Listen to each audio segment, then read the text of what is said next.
السلام عليكم ورحمة الله وبركاته.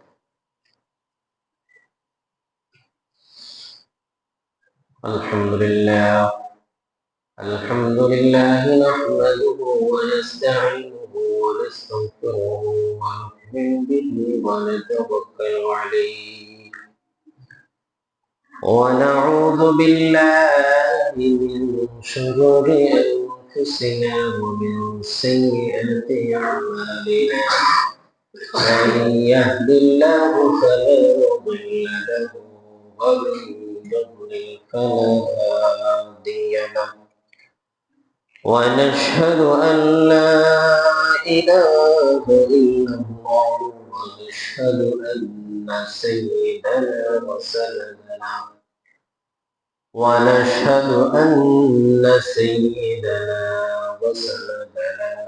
وحبيبنا وحبيب ربنا وطبيب قلوبنا وسيدنا ومولانا محمد صلى الله تعالى عليه وعلى آله وأصحابه وبارك وسلم تسليما كثيرا. أما بعد فقد قال الله تعالى في كلامه المجيد وفرقانه الحميد. أعوذ بالله من الشيطان الرجيم.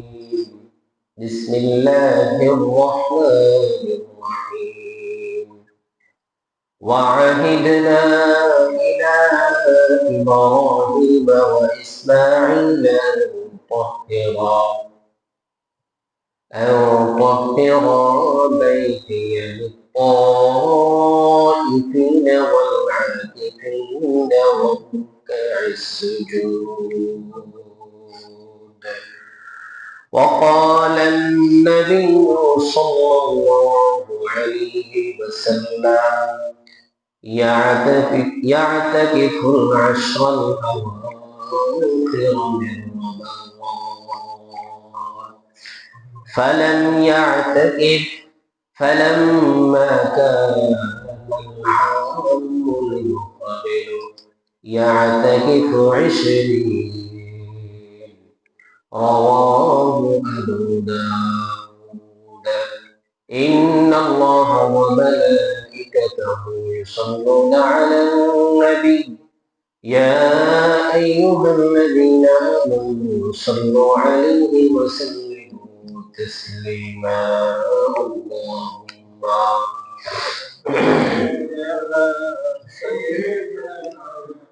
مولانا محمد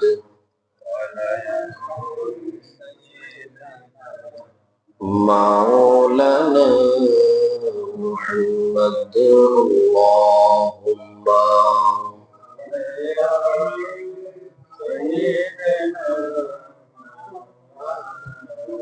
محمد وعلى آله مولانا محمد بلغ العلا بكماله كشف الدجى بجماله حسنت جميع خصاله صلوا عليه وآله. اللهم صل على محمد وعلى آل محمد كما صليت على إبراهيم وعلى آل إبراهيم إنك حميد مجيد. اللهم بارك على محمد وعلى آل محمد كما باركت على إبراهيم وعلى آل إبراهيم إنك حميد مجيد. صدق الله العظيم وصدق رسوله النبي الحبيب الكريم ونحن على ذلك من الشاكرين والشاهدين والحمد لله رب العالمين. معزز محترم সম্মানিত মুসল্লি کرام পর্দার আড়ালে মা বোনেরা, আল্লাহ পাকের দরবারে আমরা হাজার লাখ কোটি শুকরিয়া জ্ঞাপন করছি যে মহান রব্বে কারীম এই পবিত্র রমজান মুবারকে নবমতম দিবসে আজকে রোজা মুখে রেখে সবার আগে মসজিদে আল্লাহ পাক গুনাহ নামাজ আদায় করে নিয়ে এসেছে। সে আল্লাহ পাকের দরবারে একবার বলি আলহামদুলিল্লাহ। প্রিয় উপস্থিতি, যে মাসে অসংখ্য অগণিত রহমত বরকত নাজিল হয়, পৃথিবীর অধিকাংশ মানুষের গুনাহ এই মাসে আল্লাহ পাক ক্ষমা করে দেন, এমন একটি মাসে আমরা উপনীত হয়েছি। সুতরাং আমাদের কর্তব্য এই মাসে বেশি বেশি আল্লাহ পাকের কাছে ইস্তিগফার করা, নিজের গুনাহগুলা কৃত গুনাহের জন্য ক্ষমা চাওয়া, যে আমার অজান্তে ইচ্ছা অনিচ্ছায় ছোট বড় জানা অজানা প্রকাশ্যে গোপনে যত গুনাহ আমি করেছি, শিরকে হোক বিদআতে হোক, এগুলো থেকে সবসময় পানা চাওয়ার উত্তম মাস হচ্ছে এই মাস। তাহলে আল্লাহ পাক ক্ষমা প্রাপ্তদের কাতারে আমাদের নামকেও লিপিবদ্ধ করে দিবেন। এই জন্যই উচিত আমাদেরকে শেষ রাত্রে জেগে আগেভাগে জেগে প্রতিদিন কমপক্ষে 2 রাকাত নামাজ করে পড়ে হলেও আল্লাহর কাছে আমাদের গুনাহগুলো ক্ষমা চাই। কারণ এরকম আর সুযোগ হয় না, খুব কমে হয় যে আমরা ফজরের সময় হওয়ার আগে উঠে নামাজ পড়ব, এরকম সময় আমরা খুব কমে পাই। এটা আল্লাহ পাকের পক্ষ থেকেও একটা বিশেষ একটি দয়া। এজন্য এই মাসকে আমরা কাজে লাগাবো। কোরআন তেলাওয়াত, জিকির ইত্যাদি ইবাদতের মাধ্যমে এই মাসকে আমরা সুসজ্জিত করি। আমি বারবার এখনো বলি যে এই মাসে কমপক্ষে আমি পূর্ণ একটি খতম যাতে আমি দিতে পারি, এজন্য চেষ্টা করতে হবে। নিজে যদি পড়ি তাহলে এটার সওয়াব কেউ পড়ে দিল হবে না, অন্যের আদারে আমি পড়াবো সওয়াব হবে, কিন্তু ওই সওয়াব আর নিজে পড়ার সওয়াবের ভিতরে অনেক পার্থক্যতা রয়েছে। এই জন্য নিজে যা পারে, আল্লাহ পাক বলছে নিজের তোমার তকত অনুযায়ী, তোমার শক্তি সামর্থ্য অনুযায়ী তুমি ইবাদত করো। আমার যতটুকু আছে ততটুকু দিয়ে আমি চেষ্টা করি, আমারটা ভুল হলে আস্তে আস্তে ভালো করার চেষ্টা করে হলো নিজে করা, এটাই হচ্ছে উত্তম। এই জন্যই নিজের খতম যদি নিজে দিতে পারে সর্বোত্তম, না পারলে কমপক্ষে কোরআনে লাইনের উপর হাতগুলা বুলে কমপক্ষে কোরআন দেখি স্পর্শ করি, মুখে নিই, বুকে জড়াই ধরি, তাহলেও এটার উসিলা হলো আল্লাহ পাক আমাকে ক্ষমা করে। কোরআন নাজিলের মাস কেন বলতেছি এই কথাটা? বলো, কোরআন নাজিলের মাস আল্লাহ পাক নিজেই বলছেন যে ইন্না আনজালনাহু ফি লাইলাতিল কদর, আমি এই কোরআনকে এই মাসে একটি রজনী তথা লাইলাতুল কদরে কি করেছি? নাজিল করেছি। তাহলে কোরআন নাজিল যে মাসে হয়েছে, এই মাসেই আল্লাহ পাক ইবাদতের সওয়াবকে আল্লাহ পাক 700 গুণ পর্যন্ত বৃদ্ধি করে দেয়। এটা আল্লাহ পাকের দয়া। এটা কি দয়া? বিশেষ দয়া। আবার এমন একটি মাস রেখেছেন যে মাসটি হাজার মাসের চেয়েও অধিক উত্তম। এই জন্য এই মাসকে আমরা বেশি গুরুত্ব দেব। প্রিয় উপস্থিতি, গুরুত্বের জন্য কথাগুলো বললাম। আমরা আগে আলোচনায় ফিরে যাই। গত সপ্তাহে রমজানের কিছু গুরুত্বপূর্ণ মাসাইল বলেছি। আজকে আমরা কিছু গুরুত্বপূর্ণ মাসাইল বলবো এবং সদকাতুল ফিতর ও ইতিকাফ সম্পর্কে অল্প কিছু আলোচনা করব। প্রিয় উপস্থিতি, আগে বলছিলাম যে ইন্ডোস্কোপি আমরা করি, ডায়ালিসিস এগুলো যে আমরা করি, এগুলোর হুকুম বলেছিলাম। আজকে আমরা শরীরে ইনজেকশন, টিকা, এরপর আমরা ইনসুলিন দেওয়া লাগে অনেকে রোগের কারণে। যদি আমরা ইনজেকশন দিই, ইনসুলিন ইনজেকশন আমরা গ্রহণ করি, তাহলে রোজা ভাঙবে কিনা? স্যালাইন দিতে পারবো কি? এগুলো হচ্ছে আধুনিক। আমাদের যেহেতু এখন রোগ বেশি, এগুলো আমাদের প্রতিনিয়ত তাদের দরকার হচ্ছে। রোজা অবস্থায় আমি ইনজেকশন, এরপরে ইনসুলিন এগুলা গ্রহণ করতে পারো, তদ্রুপ ভাবে স্যালাইনও দিতে পারো। তার কারণ কি? তার কারণ হচ্ছে ইনজেকশন স্যালাইন যেটাই আমি গ্রহণ করি এটা ওই রাস্তা দিয়ে প্রবেশ করে না যেই রাস্তা দিয়ে প্রবেশ করলে রোজা ভঙ্গ হয়ে যায়। অর্থাৎ শরীরের কিছু জায়গা আছে রোজা ভঙ্গের একমাত্র কারণ হয় যদি পেটে কোনো কিছু যায়, আর পেটে হয় তিন রাস্তা দিয়ে যাওয়ার মাধ্যমে, সেটা হলো নাক, কান এবং আমাদের বায়ুপথ। নাক বলতে মুখ সহকারে। তো এই তিন পথ দিয়ে কোনো ইনজেকশনও দেওয়া হয় না, কোনো স্যালাইনও নেওয়া হয় না। স্যালাইনটা সরাসরি আমাদের রড অথবা গোস্ত দিয়ে প্রবেশ করে। এই জন্যই ইনজেকশন, স্যালাইন, এরপরে ইনসুলিন, ইনসুলিন এটাও ইনজেকশনের প্রকার। তো এগুলোর দ্বারা রোজা ভঙ্গ হয় না। তবে আমাদেরকে খেয়াল রাখতে হবে এই যে ইনজেকশন বা স্যালাইন যেগুলা খাদ্যের কাজ দেয়, খাদ্যের কাজ দেয়, এগুলা গ্রহণ করতে ওলামায়ে কেরাম নিষেধ করছে, নিষেধ করছে, কারণ এগুলো অনেকে মাকরুহ বলেছে। এই জন্যই আমাদের প্রয়োজন না হলে এগুলো আমরা গ্রহণ করব না। এগুলো ইনজেকশন, টিকা এবং ইনসুলিনের কথা। এখন আসে আমরা অনেকের যে আমাদের হার্টের সমস্যা আছে, বুকের সমস্যা, বক্ষব্যাধির রোগ অনেকের আছে। এর কারণে আরেকটি ওষুধ আমরা গ্রহণ করি, সেটা কি ইনহেলার। ইনহেলার ওই যে আমরা এক ধরনের স্প্রে মুখের ভিতরে দেয়, দেখি না আমরা অনেকে দেয়। এটার বিধান কি? ইনহেলারও অনেক প্রকারের রয়েছে। মোট কথা হলো ভেন্টুলের ইনহেলার, ইনহেলার ব্যবহার করে কারা এটা আগে আমরা বুঝি। এটা হলো যারা ফুসফুসে, শ্বাসে, বক্ষ বিধির রোগ রয়েছে, হার্টের সমস্যা আছে, হার্ট চলে না, সচল থাকে না, আমার মাঝে মধ্যে বন্ধ হয়ে যায়। এই কারণে এক ধরনের স্প্রে বিশেষজ্ঞগণ মুখের ভিতরে দিতে পারে স্প্রে, যেটা তার খাদ্যনালী হয়ে ফুসফুসে গিয়ে এবং সেটা পেটে চলে যায়। ফুসফুসে কাজ করে এরপরে কোথায় যায়? পেটে যায়। তো বিশেষজ্ঞরা এটা দেখেছে, রিসার্চ করে যে এই ইনহেলারের 100% ভিতরে 10% সেটা ফুসফুস হয়ে কোথায় চলে যায়? পেটে। আর বাকি 90% পরিপাক, আমাদের যে যন্ত্র আছে তথা আমাদের রগ, গোস্ত, এগুলোতে প্রবেশ করে। তার মানে কি দাঁড়ালো? যে কিছু অংশ হলো কোথায় চলে যায়? পেটে চলে যায়। এই জন্য রোজা অবস্থায় কোনোভাবে ইনহেলার, এই স্প্রে ব্যবহার করা যায় না। এটা যদি আমরা ব্যবহার করি রোজা ভেঙে যাবে, রোজা ভেঙে যাবে। হ্যাঁ, এখন কথা হলো ডাক্তার যে আমাকে কি করতে বলছে? ইনহেলার ব্যবহার করতে বলছে।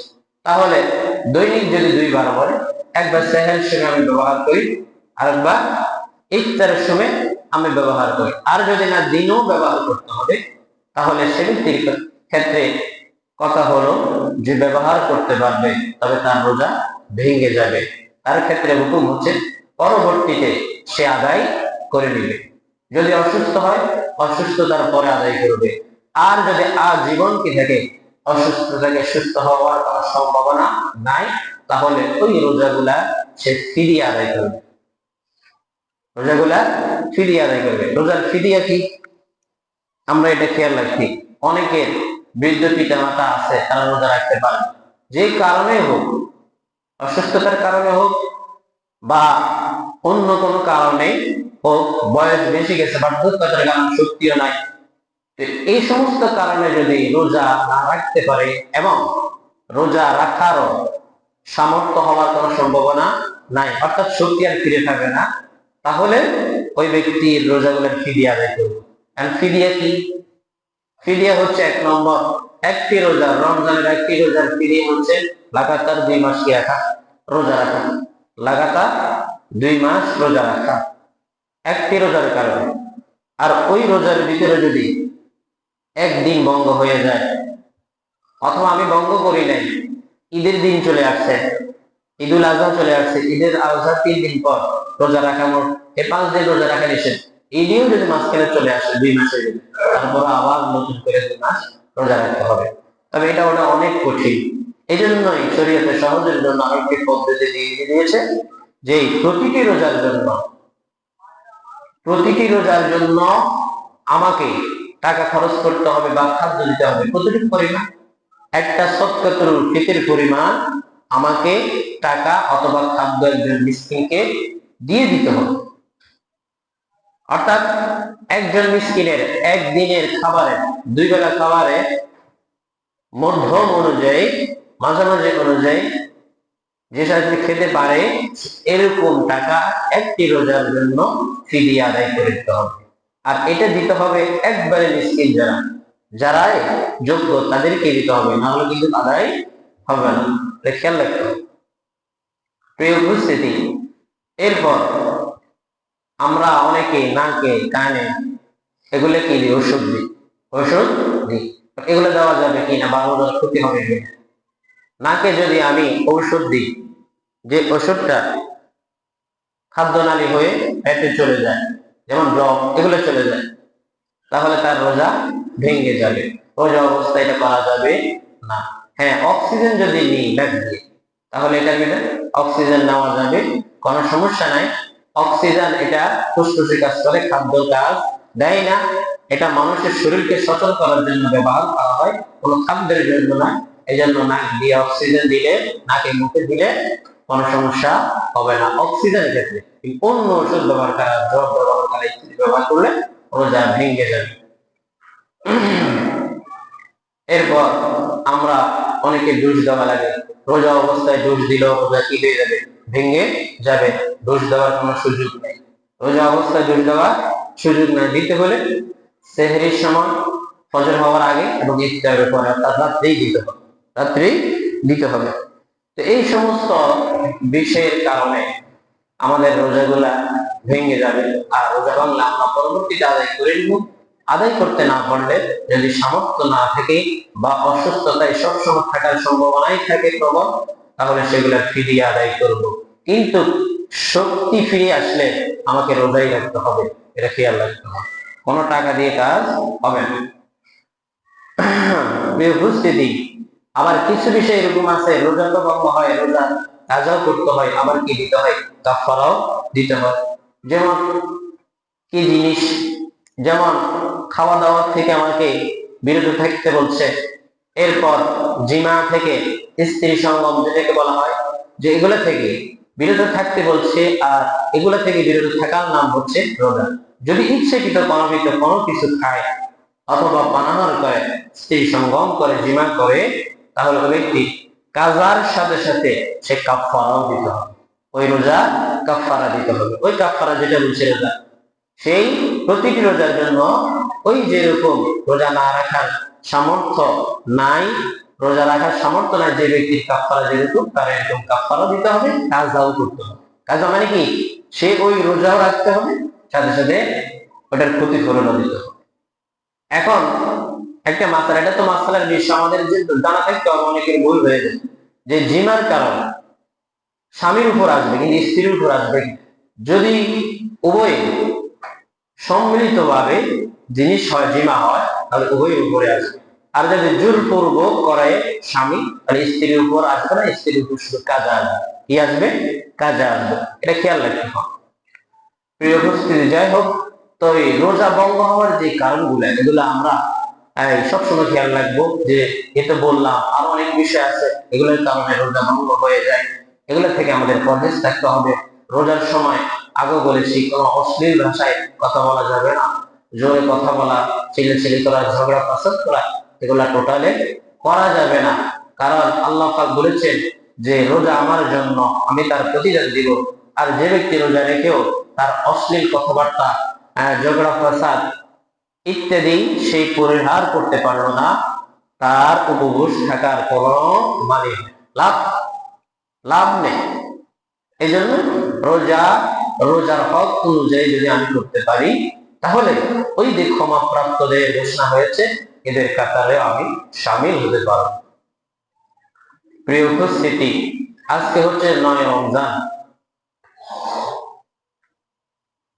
রমজানের 1/3 শেষ হয়ে যাচ্ছে আমাদের থেকে।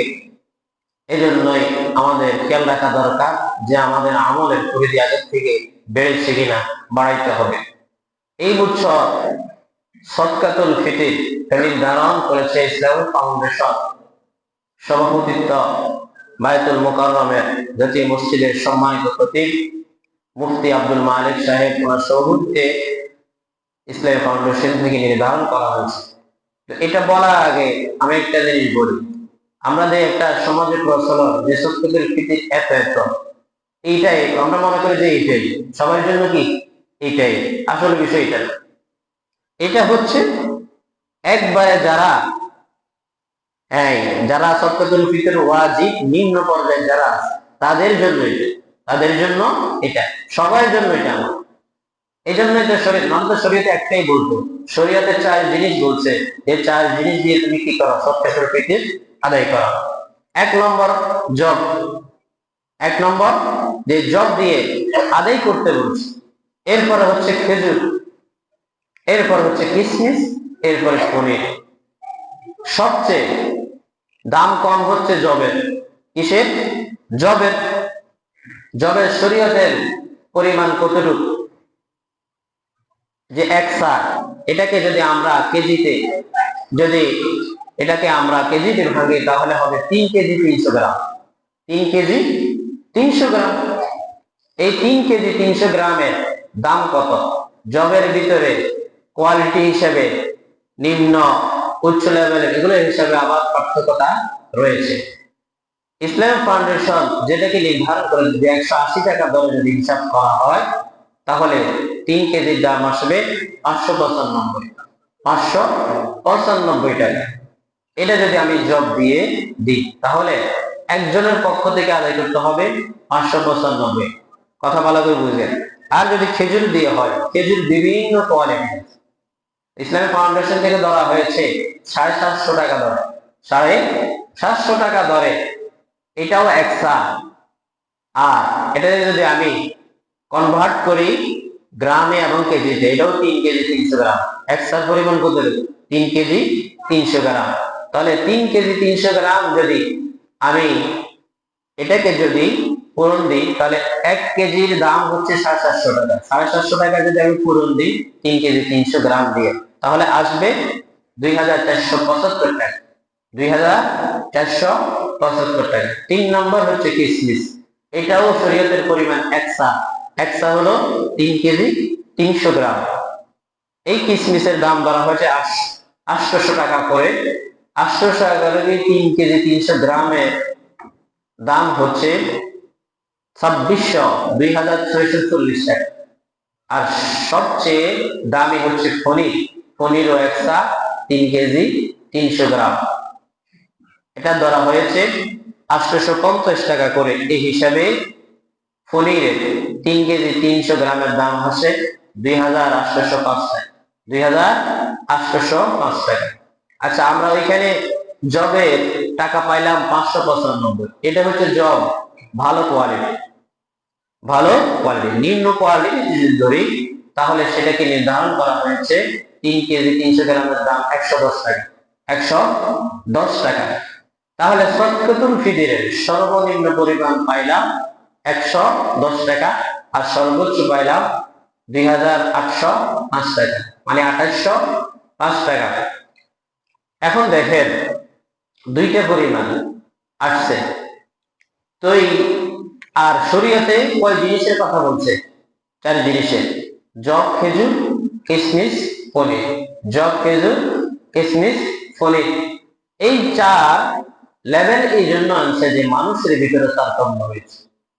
যারা দিবে সদকাতুল ফিতর তাদের ভিতরেও টাকা হিসেবে তারতম্যতা রয়েছে। এই জন্য যদিও সর্বনিম্ন পরিমাণ 110 টাকা নির্ধারণ করে, এটা মনে করা যাবে না শুধু এইটাই আদায় করব, শুধু এইটাই দিয়ে আদায় করব না।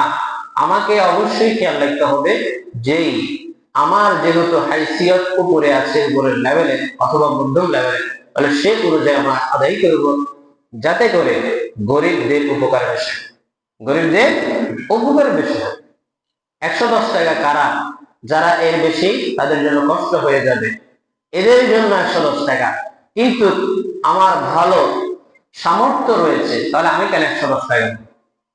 আর এটাতে আমি দিলেই আমার এখন হিসাবে কমে যাবে দুনিয়া নিষেধ, আসলে এটা কমবে না। এটা আমি সওয়াব, এটার দ্বারা নেকিকে কনভার্ট করে আমার আমলনামার ভিতরে অসংখ্য গরিত নেকিকে আমি জমা করতে পারি, জমা করার জন্য সুবর্ণ সুযোগ রয়েছে। তাহলে কেন আমি এটা নিচ্ছি? এই জন্যই যার যেরকম সামর্থ্য, 110 টাকার নিচে দেওয়া যাবে না, 110টা থেকে যার যেরকম সামর্থ্য ওই রকম অনুযায়ী আমরা দিয়ে দিব। এখন কি শুধু 110 টাকা দিব না, যার যেরকম সামর্থ্য এরকম দিব। কয়টা দিব, কাদের পক্ষ থেকে দিব, তাতে আমাদের জানা। আমি সহ আমার স্ত্রী, আমার অধীনস্থ যারা রয়েছে নাবালিগ সন্তান, এদের পক্ষ থেকে হিসাব করে, ছেলে সন্তান মেয়ে সন্তান সবাই হিসাব করে এরকম ওই পরিমাণ অনুযায়ী প্রত্যেকের সাথে গুণ দিব। যে আমি যদি সামর্থ্যবান হই 200 টাকা করে দিই, 5 জন হলে তাহলে 200 টাকা দিয়ে 5 দিয়ে গুণ দিলে 1000 টাকা হয়, 300 টাকা করে দিলে হবে 1500 টাকা। তাহলে এরকম ভাবে আমি দিয়ে দিই। আর যার না আমি 110 টাকা করে দিই, ঠিক আছে 110 টাকা করে দিই, এটা দেওয়াও কোনো নিষেধ নাই। তবে 110 টাকা সবাই দেওয়া এটা খারাপ।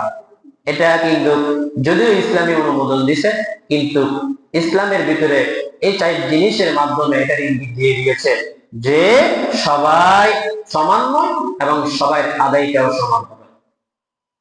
এজন্য এটা সর্বনিম্ন সর্বোচ্চ বাইর করে। কথা বুঝলেন না? তাহলে সর্বোচ্চ বাইর করার দরকার কি? এই 4 জিনিস বলার দরকার। 1 কেজি খেজুর আর 1 কেজি কিশমিশ, এটা কি সমান? তো কিশমিশের কথা কেন আসছে? না, এটা অনর্থক হয়ে যাবে, শুধু অনর্থক হয়ে যাবে না। এটা আমাদের বোঝার জন্যই আনছে যে আমাদের ভিতরে যাতে কষ্ট না হয়ে যায় এবং গরিবরাও যাতে লাভবান হয়, এজন্য তারতম্য সৃষ্টি করছে। আমরাও দেওয়ার ভিতরে কি করতে হবে? তারতম্যটা সৃষ্টি করব। কম দিব না, বেশি দেওয়ার চেষ্টা করব। প্রিয় উপস্থিতি, হলো যাও সত্য পরিস্থিতি। শেষের কথা হচ্ছে আল্লাহর প্রিয় হাবিব আবু দাউদের শরীফ, আবু দাউদ হাদিস, আবু দাউদের হাদিসের ভিতরে আল্লাহর প্রিয় হাবিব বলেছেন যে আন্নান নবী সাল্লাল্লাহু আলাইহি ওয়াসাল্লাম ইয়াতাকিফু আশরুল আওয়াখির মিন রমাদান। আল্লাহ তাআলা সাল্লাল্লাহু আলাইহি ওয়াসাল্লাম রমজানের শেষ 10টি কি করেছেন? ইতিকাফ করেছেন। ফালাম ইয়াতাকিফ আমমান, 1 বছর আল্লাহর প্রিয় হাবিব ইতিকাফ করতে পারে নাই। ফালাম্মা কানা আল-আমুল মুকবিল, যখন আগামী বছর এসেছে, ইয়াতাকিফু রাসূলুল্লাহ সাল্লাল্লাহু আলাইহি ওয়াসাল্লাম 20 লাইলাতান, তখন 20 দিন কি রাখেন? 20টি রাতে ইতিকাফ করেন। তার মানে 1 বছর ছুটে গেছে, এটাও পরে কাজা করে নিয়েছেন আল্লাহর হাবিব। তাহলে গুরুত্ব না থাকলে এই ইতিকাফকে কি করতেন না? কাজা করতেন না।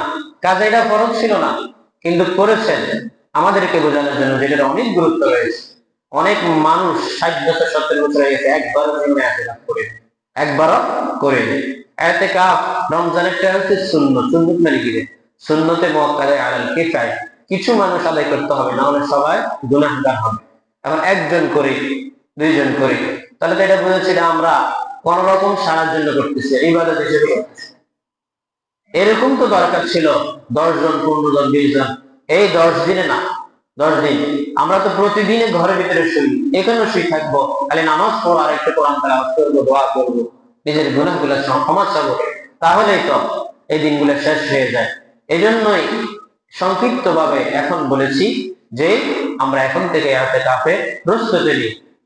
সর্বোত্তম যে লাভ ইতিকাফকারী আল্লাহর হাবিব বলতেছেন যে তার তো সৌভাগ্য এটাই, সে যে লাইলাতুল কদর পেয়ে। আর লাইলাতুল কদর যে পাবে, সে 1000 মাস রাত জেগে ইবাদত করলে ওই ব্যক্তির সমপরিমাণ সওয়াব অর্জন করতে পারবে। কথা বুঝেন না? এর সে ফজিলতের বিষয় কি হতে পারে? এই জন্য যাদের কাজ নাই, অসংখ্য অগণিত এরকম মানুষ আছে, বুড়ো এই আসতে যাইতেছে, বাড়িতে বসে রয়েছে, কোনো কাজ নাই। আমি না থাকলেও আমার ঘরের কাজগুলো আরেকজন করে দিতে পারবে, অনেক মানুষ আছে। 100 মানুষ এই এলাকা থেকে বাইরে দেখতে পারে, কিন্তু আমরা কয়জনে দেখা? 1-2 জন। আমি চাই অবশ্যই যাতে এটা 5 থেকে বেশি হয়। আমরা ইনশাআল্লাহ নিয়ত করি আল্লাহ পাক আমাদের সবাইকে এই রমজান মাসে আমাদের গুনাহগুলো যাতে আমরা আল্লাহ পাকের দরবার থেকে গুনাহগুলো ক্ষমা করে নিতে পারে, আল্লাহ পাক আমাদেরকে সেজন্য কবুল করে। ইনশাআল্লাহ আমিন। আমাদের অনেক ছেলে সন্তান তো পাবাটা থাকে, এখানে দিলে আমি হবে। তবে ওই ছেলের ওই যেই মানে রোজগার করতেছে, যার সামর্থ্য আছে, সে নিজে আদায় করবে। হ্যাঁ, সে নিজে আদায় করবে, এটা বাপে আদায় করার বিষয়।